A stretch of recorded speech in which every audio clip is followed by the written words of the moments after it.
Eben Alexander, welcome to Bendiksen Airways. Well, Alexander, thanks so much for having me on. It's great to be with you today. My pleasure. I read your book, or one of your books, Proof of Heaven, quite a while ago. It was Uh-huh. fascinating. So I would really like to hear your story. Okay, well, we can certainly dive into that. Do you want me to just share a bit about my near-death experience for starters? Maybe first you could introduce yourself. Okay, well, I'm Dr. Eben Alexander. I'm former Harvard Medical School neurosurgeon who had a near-death experience due to a severe case of bacterial meningitis back in 2008. It completely shifted everything I ever thought I knew about the brain, mind, and consciousness. And I've spent the 17 years since my near death experience making sense of it as a scientist and working with other experiencers and other scientists around the world trying to come up with a more reasonable explanation of the way reality works compared to physicalism or materialism. That's the notion that all of us were trained under in the 20th and early 21st century, but materialism or physicalism seems to have failed us because there is much more to this universe. And that's what I was shown in my journey, and many others have been shown. And now we're just trying to come up with a worldview that makes sense of it all. Yeah, because I recently heard you on the telepathy tapes, Kai Dickens. Uh-huh. Uh, that's the latest I heard from you. And I've been interested in this for quite a while now. And I recently read the Dan Brown's latest book, Secret of Secrets, where he talks about consciousness being non-local and stuff like that. So it's a fascinating Interesting fact subject. about that book is just about every bit of the science in that book is science that we mentioned in our book, Living in a Mindful Universe, in 2017. So Right? everything that he mentions in there is kind of old hat for the scientific community, and it's stuff we've been talking about for a long time now. But Living in a Mindful Universe was my third book. It's co-written with my wife and uh, partner in a lot of this work, Karen Newell. And Living in a Mindful Universe goes into all that detail about non-local consciousness, takes quantum physics and neuroscience, philosophy of mind, all the evidence for like telepathy, remote viewing, and other examples of consciousness outside of just the brain. But it's all there in Living in a Mindful Universe, 8 years ago. I'll check that one out as well then. So before your experience, how was your daily life then as a neurosurgeon? What were your thoughts?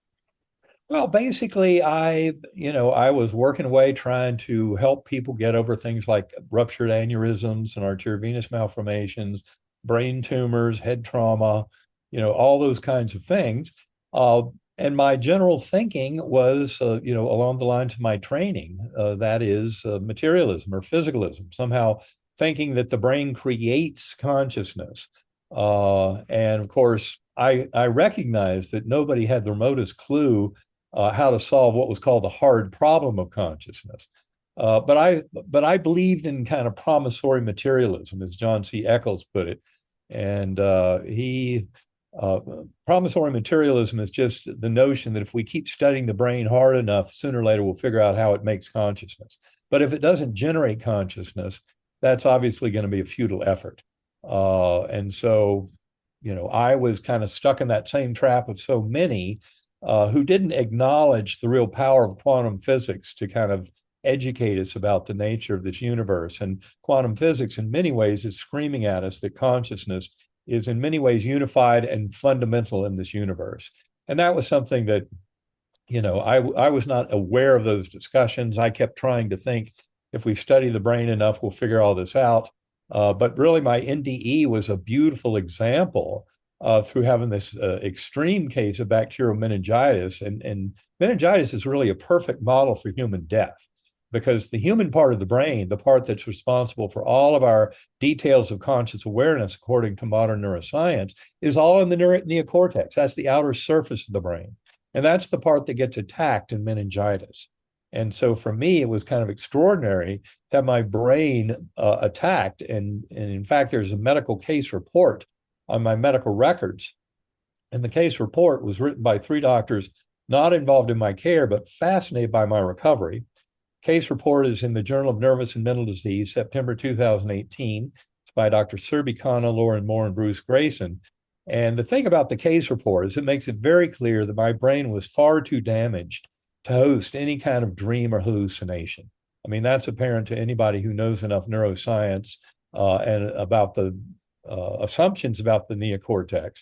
And then read that case report, and you'll realize my brain was incapable of having a dream or hallucination. During that time, I was in deep coma, and yet I had this profound, transformational experience that I remember the details of today as if the whole thing had happened yesterday, and yet it was 17 years ago. And it all completely defied our simplistic and false assumptions of materialist neuroscience that the brain is creating consciousness. What it does is it takes us into the territory where we acknowledge that the brain is related to consciousness, but it really only serves as a filter.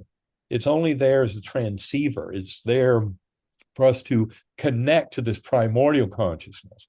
But in fact, for example, when the brain and body die, we find our conscious awareness doesn't diminish down to zero, which is what materialism would predict, but it expands tremendously. And that's exactly what I lived through. And so I've had to spend a lot of time kind of going back with other scientists and other experiencers, as I said, to make much more sense of this. And it's interesting to me in looking back on it that my father, my adoptive father, because a huge part of my story is that I was adopted. My birth mother was 16 years old and unwed. But my adoptive father was a world-renowned neurosurgeon. He was very influential in my life.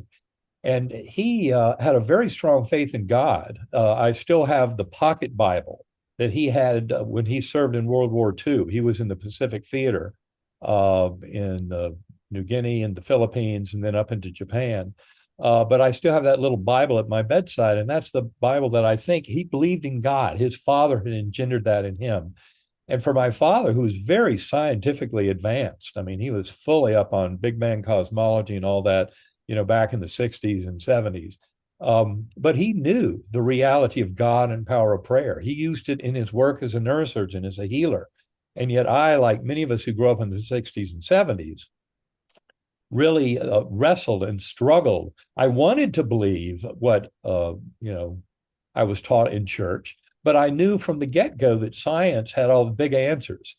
I made the mistake of many people of thinking that Newtonian deterministic science has all the answers. But I would say you really have to get into the realm of quantum physics to start getting more of the bigger answers.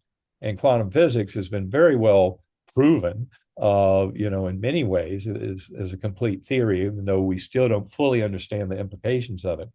And that's really, for me, it's been a tremendous awakening to kind of consolidate all this other information in my own experience. And plus, I do a lot of meditating.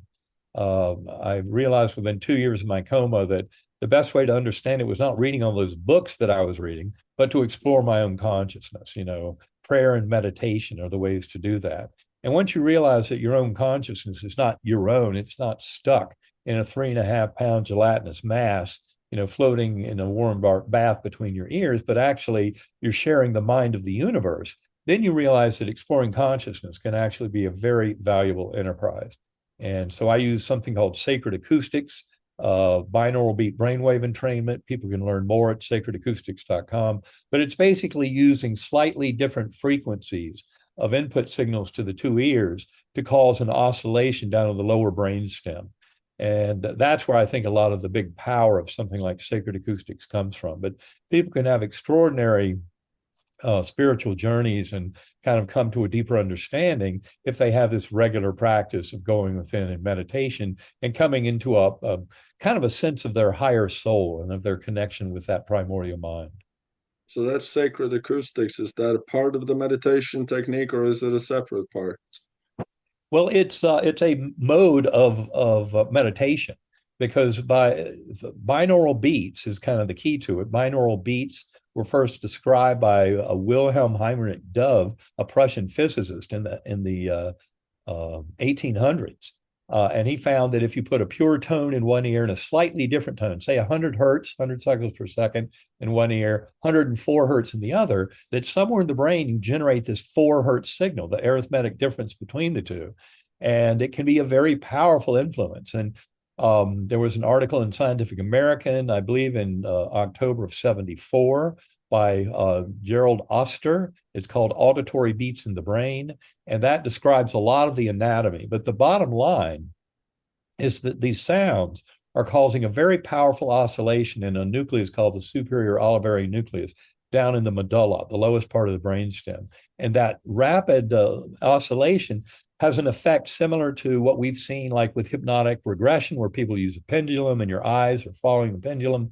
EMDR, eye movement desensitization reprocessing, a very powerful technique for treating post-traumatic stress disorder. These are all techniques that use an oscillation in the brainstem. Now, those EMDR and the hypnosis use the midbrain, but we're actually going to a more primitive circuit down in the superior olivary nucleus, a circuit that arose more than 300 million years ago. And I think that's part of the power of something like binaural beats and sacred acoustics. But the best way to find out is to try it out. So people can go to sacredacoustics.com, and there's a lot of information there to help you in meditation.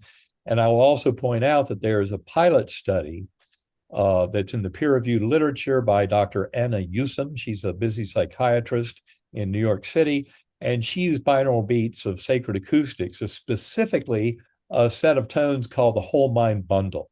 And so people who are really seeking the same effect of anxiety relief, go to get the whole mind bundle at sacredacoustics.com.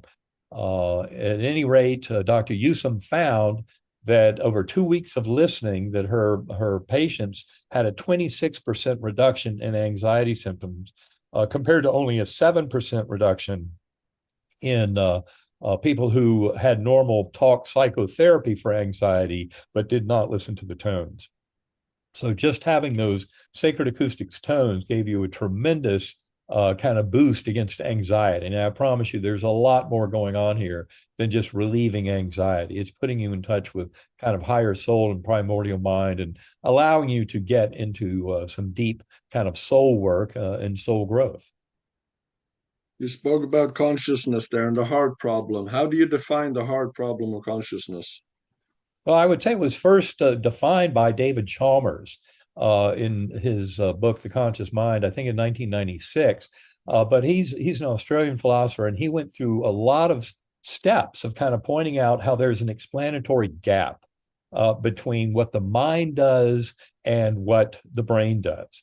And in fact, you cannot connect the dots. And there's just far too much going on with mind, not only mind locally, but especially when you consider the non-local aspects of consciousness, like telepathy, remote viewing, out-of-body experiences, things like that, that show us kind of grander possibilities of mind away from the brain and body. So Chalmers made that very clear in his philosophical work in 1996, but it turns out the same point had been made by the renowned Canadian neurosurgeon, Dr. Wilder Penfield, back in 1975. Penfield wrote a book in 1975 called The Mystery of the Mind. Penfield was renowned for stimulating the brain in awake patients. Now, I've done a lot of those experiments myself, a lot of those cases. They're fascinating, and it's really where you get down to the brain-mind connection most closely in our modern world. That is stimulating parts of the brain, and in an awake patient, finding what they report as a result of that stimulus. And Penfield, basically in his book, The Mystery of the Mind, he makes it very clear that the mind and consciousness do far more than can ever be explained by the workings of the brain.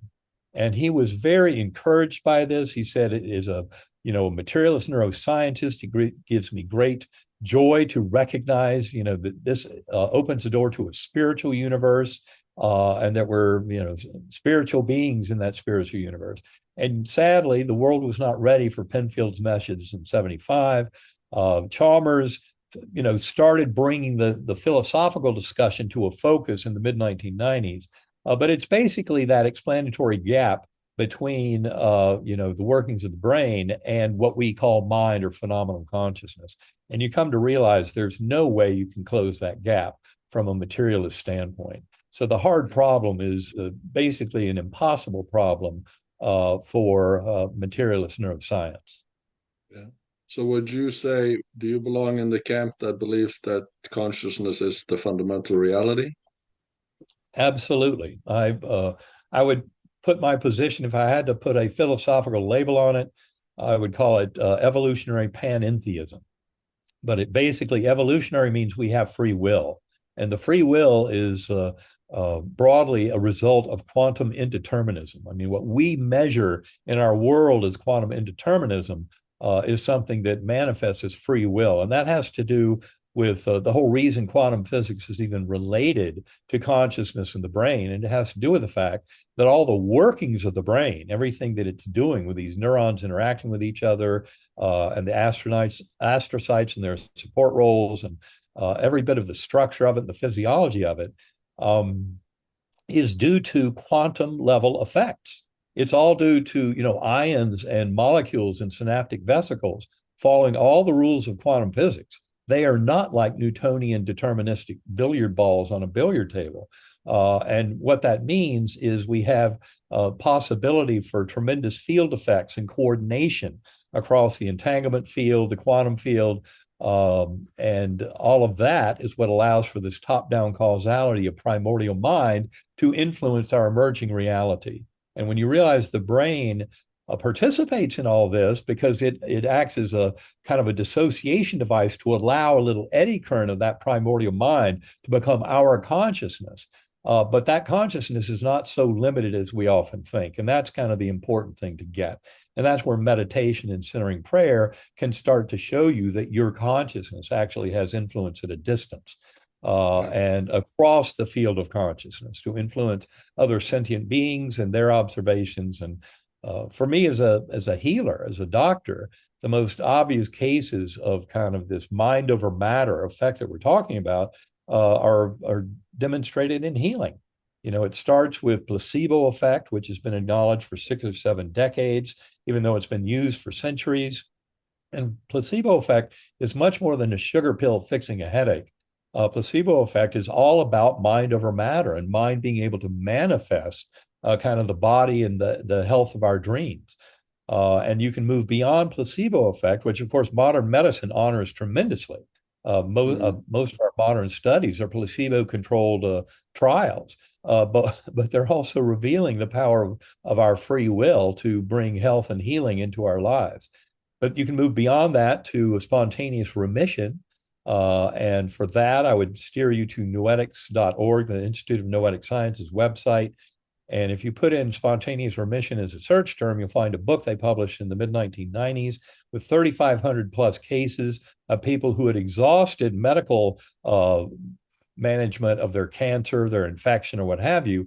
And yet through spiritual factors, like positive emotions, processing negative emotions, paying attention to one's health, going to prayer and meditation, things like that, they found that 3,500 people were able to get more into healing. And then, of course, you can move beyond all that and get into spontaneous, these miraculous healings and near-death experiences. In fact, in the medical case report of my case, the physicians, the scientists who were the peer review editors for the journal challenged the doctors who wrote the case report and said, how do you explain this? His healing is unprecedented in the medical literature. You don't spend a week in coma due to E. coli meningitis afflicting all lobes of the brain with this terrible set of neurologic exams that we have during his illness, and then expect a full recovery. And yet that's what happened over about 2 months after I woke up. And they said, how do you explain it? And the doctors who wrote the case report said it's because he had a near-death experience. That's what allowed for this profound level of healing beyond anything we might have expected. They knew of other cases, like Anita Morjani, who had an advanced stage 4 lymphoma, was deep in coma, should have died within hours when she was taken to an emergency room in Hong Kong back in February 2006. She had a profound near-death experience and ended up recovering completely. Her cancer disappeared. She knew when she came back, the cancer would go away. Or Dr. Mary C. Neal, she wrote a book called To Heaven and Back. She's an orthopedic surgeon from the West. who had a kayaking accident in Chile in the late 1990s, more than 30-minute warm water drowning. Ask any doctor what your brain is like after over 30 minutes in warm water drowning, and they say your brain is starting to dissolve. You're dead.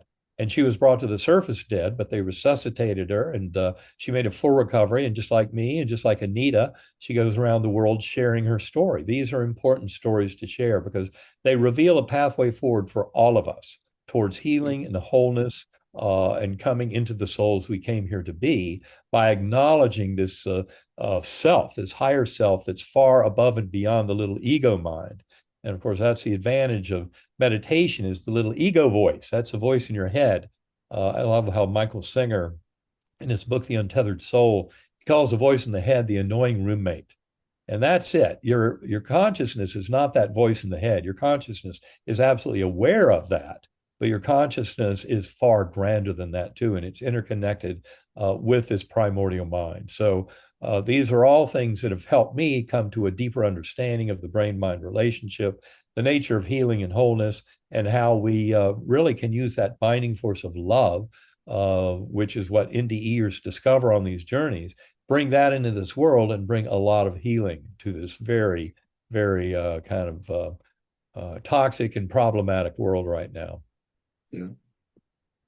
How does the mainstream how does mainstream medicine explain the placebo effect and all the other things that you speak about here? How would a strict materialist explain this? Well, I think that the strict materialist would just say there's nothing to the mind over matter aspect. They would just not acknowledge that, not recognize it. They would simply say these are, molecules, and placebo effect is just revealing that this set of molecules we've given you, this medication or procedure, what have you, has done its work. And they would ignore the fact that placebo effect has the grand power that it does. So I don't think they have an explanation for it because I don't think anything needs explaining. But for example, for these cases of extraordinary healing in near-death experiences, that's where a lot of the real power comes from, because there's no other explanation. I mean, in my particular case, as those peer review editors admitted, there's just no way to explain this recovery. But when you include the near-death experience, a profound spiritual experience that leads one towards wholeness, then you have an explanation. But you have to then invoke, things like healing from this mind over matter, this kind of, I said minutes ago that I would call the position evolutionary panentheism. Panentheism means that kind of God force of God consciousness is in all that is and manifests that way. And that's why something like panpsychism doesn't work. Panpsychism is basically a kind of a pseudo-materialist explanation that tries to include a kind of proto-consciousness elements with every subatomic particle, and then pretends that if you somehow assemble these particles according to the laws of physics, that those proto-consciousness elements will assemble in a way that will give you mentation in mind. But that panpsychism has never made any real sense to me at all. There's not a good way to combine those proto elements to make them work like that. So it's much better to look at this kind of bigger model of consciousness, of idealism or panentheism, where we have a true mind over matter with consciousness as the primary thing that exists, and all of the apparent physical universe emerging from that conscious awareness. Yeah. So if you take us into that experience during the week in coma, how was it? How did it look like? Yes, well, important to point out that there was an atypical feature there that I haven't found in anybody else's NDE as strongly as in mine, and it was amnesia. That I had no memory of Eben Alexander's life, this earth, humanity. I had no language. All of that was gone. It was really an empty slate at the beginning. Now, at the end of my coma and in the weeks after trying to explain all that, the amnesia made some sense because I was just beginning to realize how sick my brain was and how completely all lobes of my brain were afflicted. And I was still harboring some of my old neuroscience thoughts, like memories are stored in the brain, which they are not. That's something we discuss in our book, Living in a Mindful Universe. But in that thinking, in the weeks after my recovery, trying to make sense of all this, I could think that maybe the memories were damaged by this meningitis, but now the memories were coming back. That was the amazing thing. But interestingly enough, about 2 months, the memories were more complete than they had been before coma. That was a real surprise.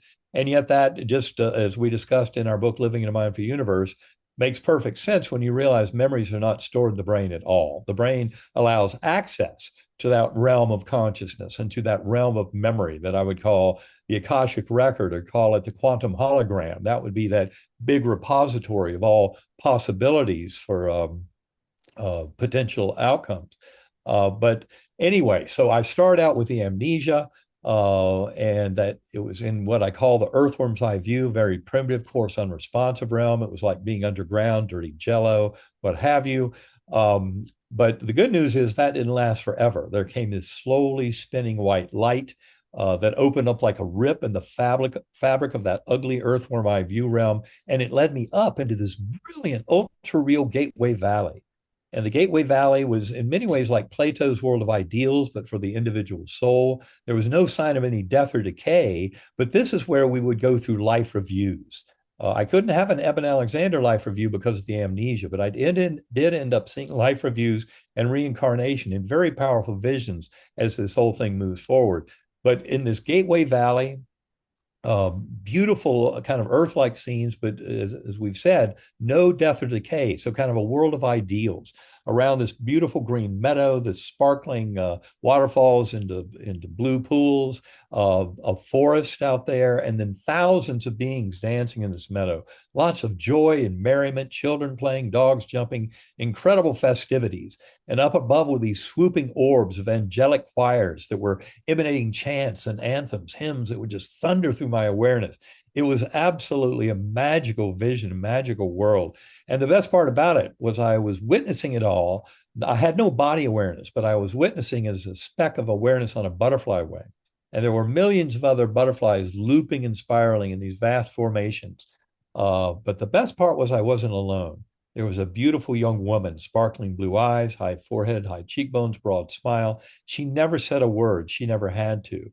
Her thoughts, her knowing, her kind of reassurance came into me as this mind meld. And her message to me, as I wrote it all down in words weeks later, but it came as pure conceptual flow and emotional reality. That message was, you are deeply loved and cherished forever. You have nothing to fear. You're richly cared for. You can do no wrong. I wish I'd explained that last phrase a little better during the book, because some people read that and they didn't realize that at this level of the spiritual journey, one is in a realm of the love, compassion, kindness, mercy. This is where so much of the way we mistreat people here on earth would look especially bad in that beautiful, loving, and light setting.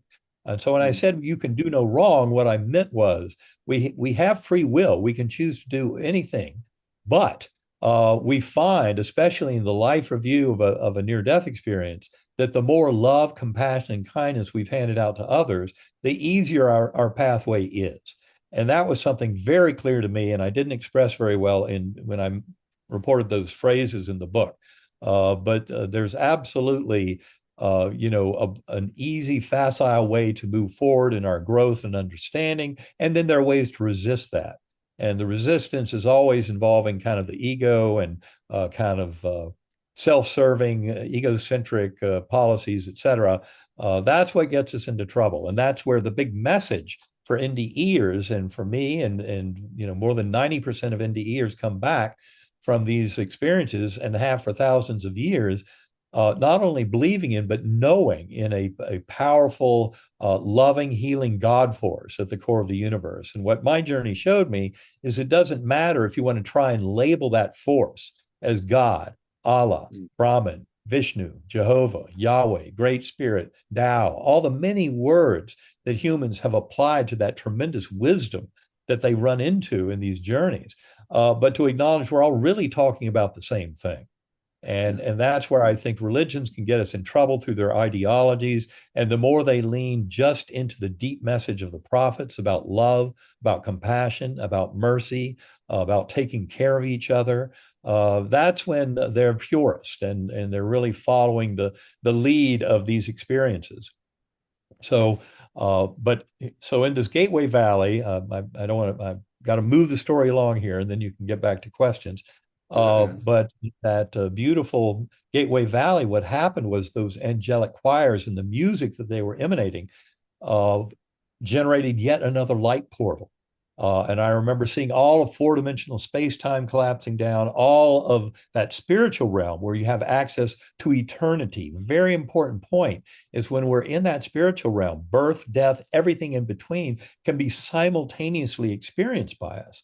It's the amazing thing about life reviews, as they're called in near-death experiences, is they are from this when you study them scientifically, and here I'm referring to the work of Bruce Grayson at University of Virginia. He wrote an article back in the fall of 2021 in the Journal of Near Death Studies, covering features of almost 700 life reviews in more than 1,000 NDEs from the UVA database.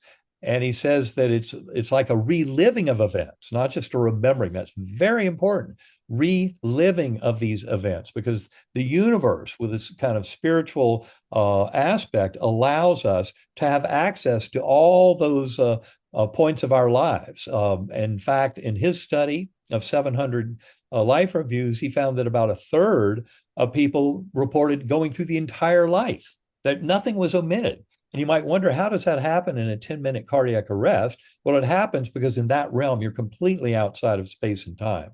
And that's one of the reasons these journeys are also ineffable, impossible for us to use our language to fully explain.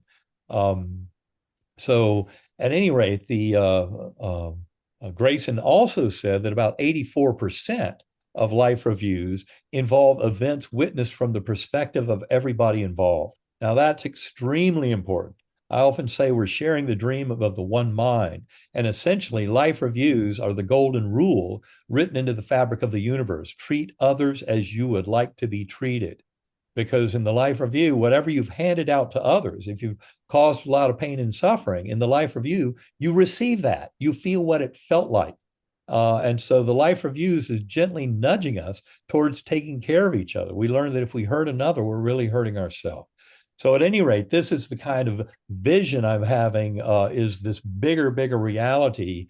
And so now all of that is collapsing down, and I'm entering what I call the core realm. And the core was an infinite inky blackness, but filled to overflowing with that divine healing love of that God force. And it was in the core realm that I witnessed the two visions that I mentioned earlier. One, the flying fish vision, I won't go into it, but more advanced at a later part of the journey was the Indra's net vision. And that was where I saw in full bore the kind of beautiful tapestry of interwoven threads of our lives as souls, being incarnate, then between lives, incarnate again, between lives, all in a progression towards that oneness with the divine, that kind of Christ consciousness that Pierre Teilhard de Chardin talked about in his book, The Phenomenon of Man, where he recognized that we are evolving. Evolution is truly happening, but it's much more than just evolution of life on Earth, and that all of consciousness throughout the cosmos is evolving. And that's what he perceived, and that's certainly what I was seeing in these grand visions, these interwoven threads in the Indra's net vision of life reviews and of reincarnation is serving a purpose. And important to point out that this reincarnation in this discussion is not getting off the blind mechanistic wheel of suffering as reincarnation in some Buddhist interpretations. But this is much more grace-filled and transformation-filled and involved with the evolution of consciousness itself throughout the cosmos, this sense of reincarnation. And I didn't realize before my coma that there's a huge scientific body of evidence supporting reincarnation. But after my coma, I quickly learned that a group up in Charlottesville, Virginia, just north of where I live, had been studying past life memories in children for more than 6 decades. And of the 2,500 cases of past life memories in children they had investigated, more than 1,700 had been solved. That is, they actually found the person who lived before. And when you read that literature out of UVA, and people can find for themselves, go to uvadops.org.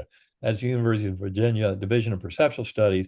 And you'll find the books, the scientific papers. There's a tremendous literature on this. But once you realize that reincarnation is part of reality, and Of course, most of us don't remember past lives, and that's from a process that I call programmed forgetting.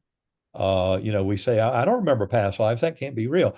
But the doctors who have studied these cases, Jim Tucker, Ian Stevenson, would tell you you must harvest these memories before age 6 or 7, because after that age, their natural processes tend to cover them over.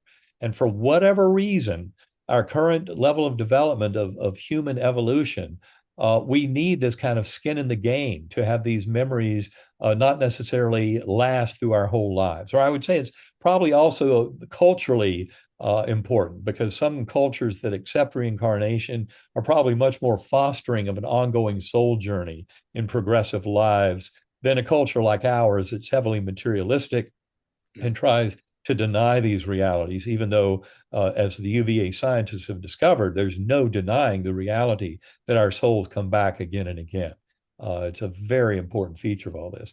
Anyway, so core realm, what would happen is I'd spontaneously tumble back down to that earthworm eye view by remembering the musical notes of the melody that I'd first associated with that portal of light that took me up into the Gateway Valley. By remembering those musical notes, I could conjure up that portal again.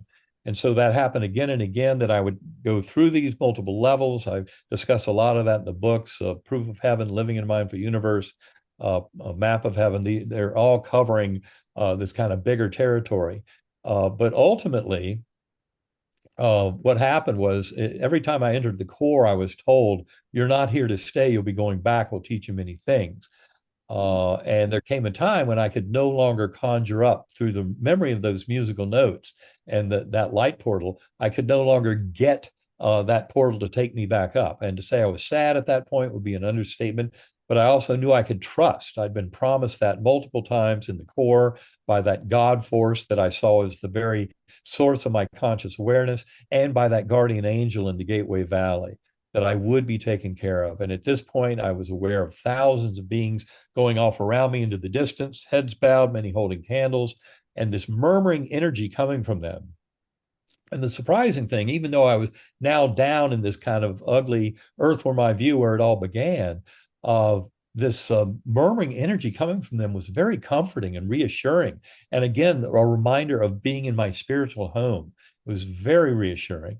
And then the last thing I saw, I called that later in my writings, that surround of thousands around me and that murmuring energy, the power of prayer.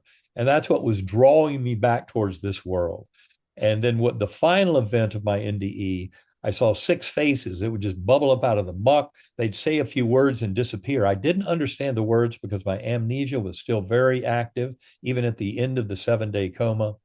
But those 6 faces were very important because they were physically present in the ICU room the last 24 to 48 hours of coma.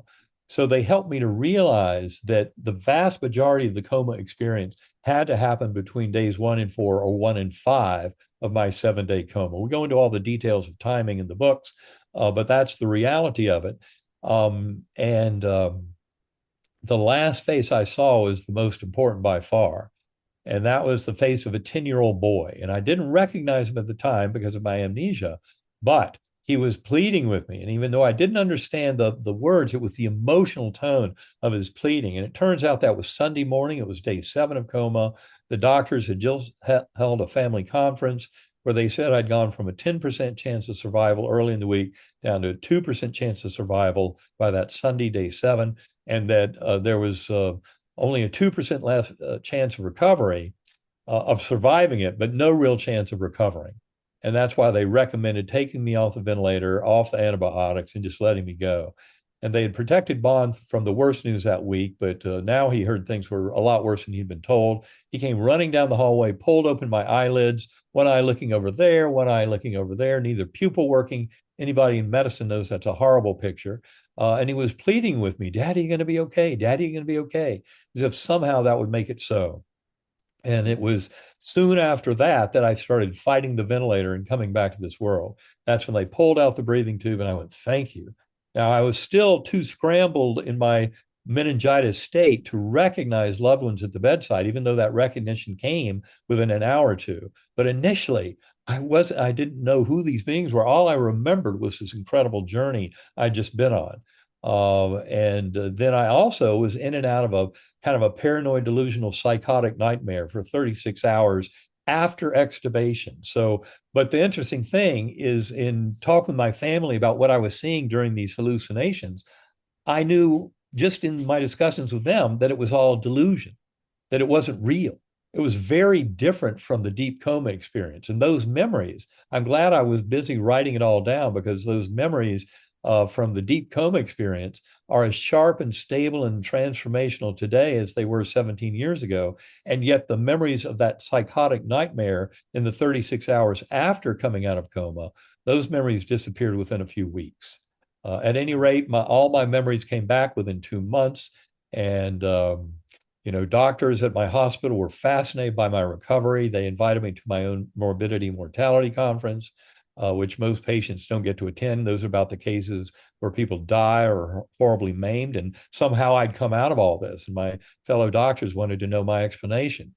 And then there was the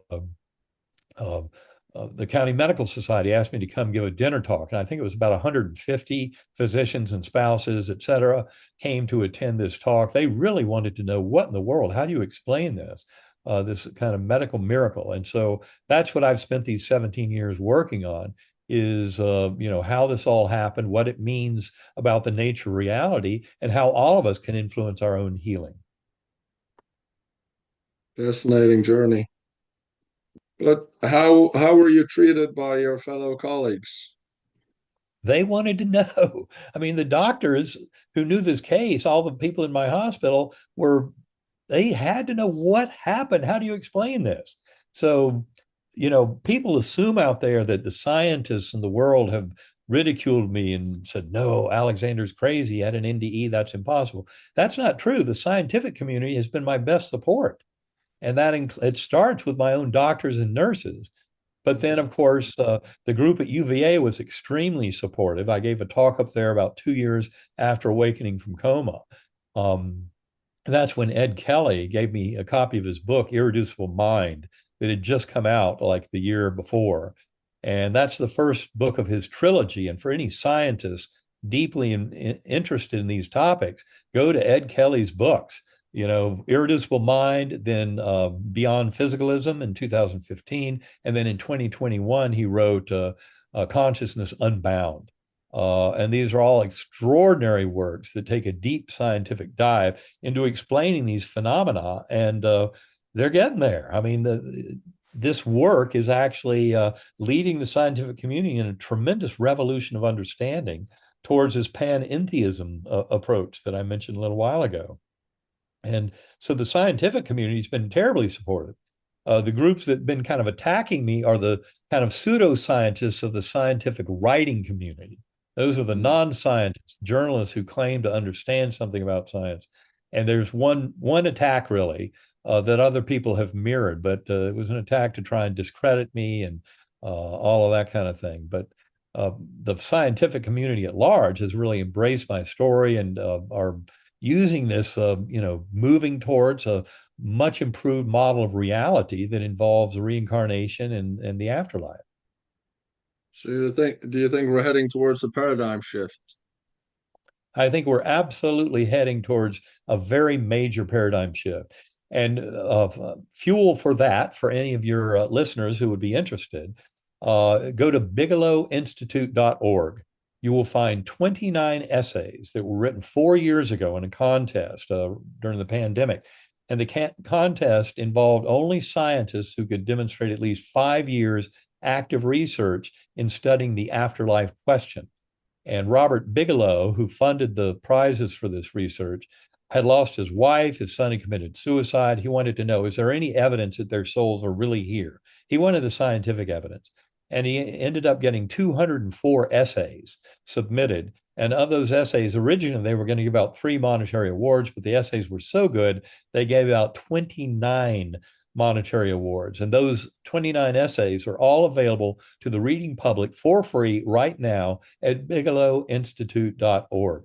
If you start reading those essays, some of them are extremely scientific. I specifically recommend Jeffrey Mishlov's First Place essay. He did an incredible job, and it's beautifully constructed. Pim van Lommel, the Dutch cardiologist, who's written extensively about NDEs for decades.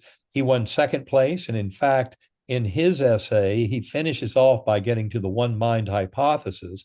And in that essay, in that conclusion, he recommends several books for the one mind hypothesis. One is the book One Mind by Larry Dossey, which I highly recommend. Also, Spiritual Science by Steve Taylor. He recommends our book, Living in a Mindful Universe, as another great resource for the one mind. And also a paper by Bernardo Kastrup.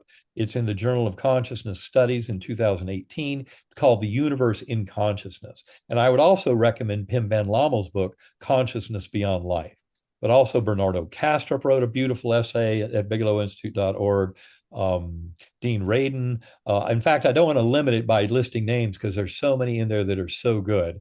But go start researching those essays and you'll realize we've moved beyond the point where there's any rational scientific doubt of the reality of the afterlife. And now it's up to the scientific community to understand more of how it all works and how it can be more available to all of us as sentient beings. But there's no question of the reality of the afterlife, given those bigelowinstitute.org essays. Yeah, I'm reading The Science of Magic now by Dean Radin. It's just came out recently, I think. Yes, So Dean does excellent work. I highly recommend his books. In fact, I've endorsed them. He endorsed our book, Living in a Mindful Universe.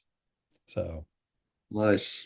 So how do you define God? to me, God is the source of consciousness, but in its purest form. And this is why I mentioned earlier that more than 90% of people who've had these experiences, and many of those were previously atheist or agnostic, but after the experience, they come away realizing that Were you, there's this were you great source also of wisdom. Sorry? were you also an atheist before this happened? Well, let's just say I'd grown up under the influence of my father and wanted to believe a lot of that. As I discuss in the book Proof of Heaven, I went through a dark night of the soul, and that came in the form of another rejection from my birth mother in the year 2000. And that dark night of the soul, I think, was very important for me. It led to basically 8 years of agnosticism. And I quit saying prayers with my sons at night. I quit taking them to church. All because of this perceived rejection from my birth mother. All that story's right there in Proof of Heaven. But I finally, with this NDE, I met my birth family a year before my coma. And that's a very necessary step because, of course, it was 4 months after my NDE that I saw that picture that was sent by my birth sister, Kathy. And it was of our sister Betsy, who had passed in 1998, 2 years before I even found out about her existence. And that picture is what absolutely shocked me into the realization that everything in my NDE seemed way too real to be real because it really happened. It just didn't happen in the physical universe. So I would say I was an agnostic for the 8 years before my coma. But then I had a very solid affirmative answer as to the reality of that God force.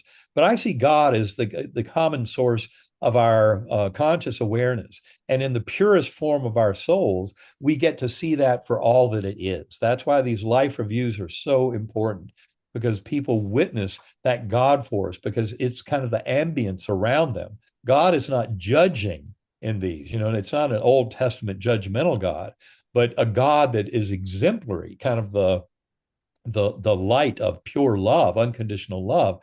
And we realize how in many of our human decisions and choices, we fell woefully short of that God force. And that's why I think near-death experiences, life reviews, of scientific proof of the reality of these experiences occurring in a very important part of this universe is very important for all of us. And it leads us towards a recognition that the universe in many ways has our back and is here to take care of us. But it works best if we serve as conduits for that love, compassion, kindness, and mercy to bring it through ourselves into this world at large, and when necessary, forgiveness, and never forget gratitude. But these are the reasons I'm such a proponent of meditation and centering prayer, because going within is a very powerful way to start to feel and identify with more of this kind of higher soul aspect of existence. than if we're just slave to our little monkey mind ego voice in our head. The ego uses fear and anxiety. The ego is right there at the heart of all addictions. So that's not the part of us we want driving this bus. And the ego is that little voice in our head. So to acknowledge and connect more fully with that primordial mind and with that higher soul aspect of self that's connected with our soul groups and with others, and that honors our ability to bring goodness and healing to the higher good for all.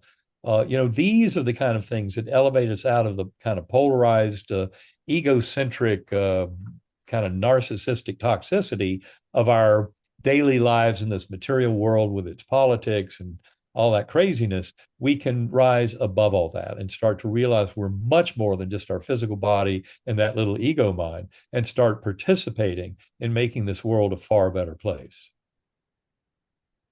How do you view psychedelics? Well, I think psychedelics give us a window.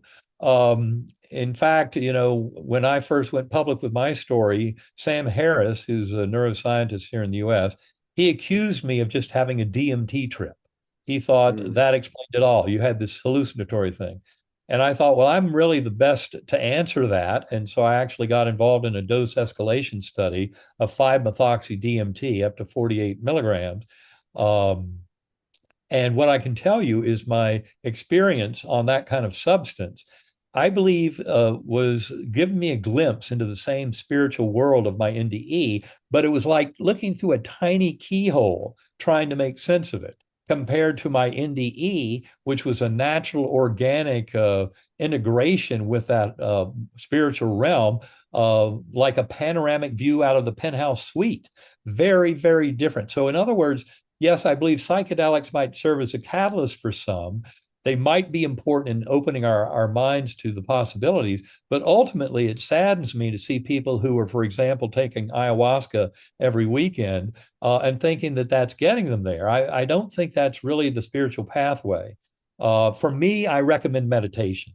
And for me, meditation has been far better than any substance. Now, of course, I do have that touchstone of having had an NDE, so that probably gives me a little bit of an advantage. But I'll also say that Karen and I have done workshops around the world for the last decade, and that many people who have never had an NDE but have been in our workshops have used meditation to get to these very kind of lofty spiritual places.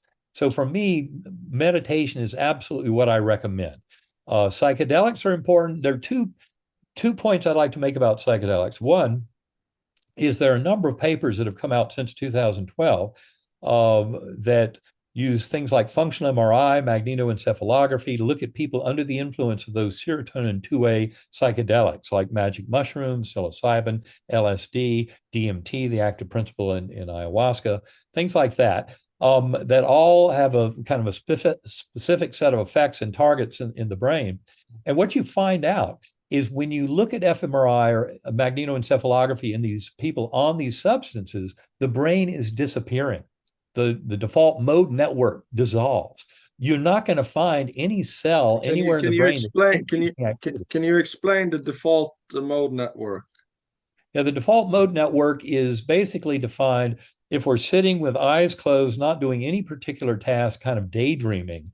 You find that there's a network within the brain that kind of lights up, that connects the frontal lobes, parietal lobes, the brain stem, and that whole network dissolves under the influence of these substances. And the important point is no place shows an increase in activity. You were mentioning Dan Brown's book, and of course, in his book, the modern book of Secret of Secrets, he uses GABA, which is a widely known inhibitory transmitter, to fill the role of suppressing all this activity. But the thing he doesn't really acknowledge in there is when you're suppressing activity in all these neurons, you have no place for anything to be performed. You can't generate these experiences just by getting rid of neuronal activity. And that's kind of the big mystery of it. And that's why materialism doesn't really have an answer for this. In other words, to answer the question of why do people see the things they see when taking ayahuasca, DMT, psilocybin, et cetera, is beyond the brain. It's something going on beyond the brain. The brain itself is simply getting out of the way. So that's one point. The other point I'll make very quickly. Roland Griffiths, who was the scientist at Johns Hopkins, very responsible for bringing psychedelics into the modern research sphere. Griffiths passed from this world, sadly, about a year ago. I think it was, maybe 2 years ago. It was in October. But at any rate, Griffiths is the one who did some beautiful pilot studies with psilocybin, with magic mushrooms, where he showed that severe addictions, alcoholism, drug addiction, would about 80% of his patients with one dose of psilocybin a year later had excellent relief of their addiction or of fear of death. He also used this protocol in people who had a debilitating fear of death in terminal cancer patients, and found that one dose of psilocybin was sufficient. A year later, people still had a benefit. And it's because the psilocybin allows you to connect more with higher soul and to bypass that little ego mind. And that's why egos are so much a part of the toxicity of addiction. And yet, one dose of psilocybin in his studies in 80% of the patients was sufficient to give them great relief from their addiction or from their terminal fear of death. So is it correct to sum up that you think that the brain is more like a receiver, just a tower to receive the radio signal? I would say yes. The brain is a transceiver, and it allows us to connect with that primordial mind. The important thing about that is it gives us shared meaning and purpose with the universe at large and with our fellow beings. And so we start to see, because the main thing that quantum physics starts to bring into discussion is an organizational principle of top-down causality. As you know, for one thing, the materialist science, like what I worship before my coma, I don't use that term lightly, but that materialist science would presume that it's all bottom up, that you understand the electrons, the quarks, the protons, the atoms, the molecules, the photons, every bit of it, subatomic level, understand how that works, and then we can build up a model of how this physical world operates. Well, it turns out that you're better off looking at top-down causality, that there are principles that have to do with organizational principles spread across the quantum field or the entanglement field that allow us to live these lives and express our free will and to come to a deeper understanding of our relationship with the universe. And this top-down causality is something that's been written about extensively, for example, by George F.R. Ellis. He's a South African mathematician, and he's written about top-down causality in quantum mechanics. And I think a lot of his principles hold true in what's going on with these quantum field effects in the brain. Once you acknowledge that everything neurons are doing is done at a quantum level, it's all done, in ion channels, synaptic vesicles. And once we start realizing these principles of organization within quantum physics, we then start seeing how top-down causality and kind of mind over matter, spirit over matter can influence what we're witnessing in these experiments and kind of assessments of human potential and human experience. I followed Joe Dispenza's work for many years and read all of his books. What do you know about him, and what can you say about that? I think Joe's done a very good job of making it clear to people that our free will is very active. You are the placebo, as he says, and that's a beautiful lesson. And I think he's done a great job of getting that out there. He came to recognize it in his own kind of healing, from I think a bike accident.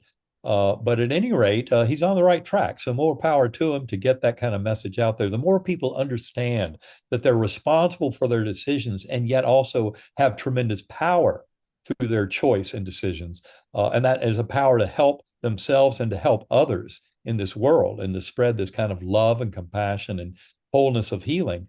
That's all a very good message. So congratulations, Joe. Keep getting it out there. Last question on this. You spoke about memories not existing in the brain. Where are they? Well, I would say they live in the quantum hologram. That's a term that I first saw used by Edgar Mitchell. He was the Apollo 14 a lunar module pilot. He's the one who started the Institute of Noetic Sciences back in the 1970s. And I stayed with him in his home several times in Florida when I was giving talks about proof of heaven. Found him to be an incredibly interesting and very sophisticated scientific mind. And he and Bob Starrett wrote a beautiful paper that was in a book on consciousness, quantum consciousness. And in that paper, they defined the quantum hologram. Some people call it the Akashic record. I would also say the entanglement field, because I think entanglement is just the beginning of understanding this deeper kind of sense of connection of information across space and time that allows us to make sense of the universe. But those are the kind of names I would apply to it. I think quantum hologram is probably the best general term to the memory field, which is basically a potential for all possible outcomes of events for sentient beings in this cosmos. People interested in, you've spoken a lot about it already, but people interested in exploring this field, what do you recommend? Well, I've already mentioned bigelowinstitute.org. I mentioned Ed Kelly's three books, which are deep. So, for the scientific mind, Living in a Mindful Universe, our third book, is Pim Van Lommel recommended in his second place winning essay in bigelowinstitute.org essays. Living in a Mindful Universe goes a long way towards making sense of all this and bringing the science and spirituality together. People can learn more at ebenalexander.com, my website. I particularly recommend when you get to the welcome page at ebenalexander.com, there's a 33-day journey into the heart of consciousness. That's a free 33-day email drip campaign that'll bring you up to speed on all the major topics in the book, Living in a Mindful Universe. And it will also include 4 sacred acoustics, audio files that can be used for meditation. And 33-day journey also talks a lot about meditation and how each and every one of us can use that to come to these deeper understandings through personal experience, which I highly recommend. Also, I can recommend innersanctumcenter.com. That's another website Karen and I put together. It has more than 50 free interviews from during the pandemic with thought leaders in consciousness around the world and other things you'll find if you look at innersanctumcenter.com.